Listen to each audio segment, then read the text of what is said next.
Hello, मी मयूर कदम. मी माझ्या मम्मीला आणि सासरवाडीत आहे ना यांना आणायला गेलतो. तिथं निलेश लंकेची प्रचार फेरी चालू होती. एक जण गाडीला आडवा झाला, त्याला म्हणलं बाजूला सरक, दारू प्यालेला होता. त्याने आमच्यावर दगडाने हल्ला केला. बाकीचे बी 5-25 जण आले, त्यांनी बी मारलं. माझ्या आईला एवढं लागलेलं आहे इथं बघा, जवळजवळ 4-5 टाके पडलेले आहेत, डोक्यातून रक्तभंबाळ झालेली आहे, 6 टाके आहेत.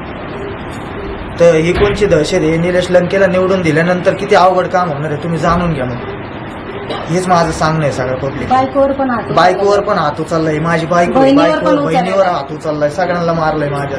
श्रीकृष्णनगर इथं आहे ना ही घटना झाली. ही कोणची दहशत आहे आम्हाला समजा ना. आम्हाला थांबून मारलं सगळ्यांना.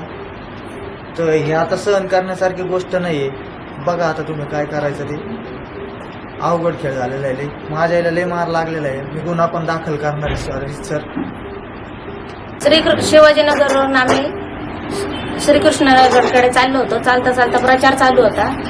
तर तिथं एक जण मोबाईलवर बोलत उभं होता, बाकी सगळे प्रचारासाठी पुढे गेलते. तर माझ्या मिस्टरांनी फक्त त्याला एकच रिक्वेस्ट केली, हॉर्न दिला आणि म्हणले की नाही का बाजूला व्हा. तर त्यांनी शिवीगाळ केली माझ्या मिस्टरांवर आणि मग पुढचे पोरं बोलून घेतले.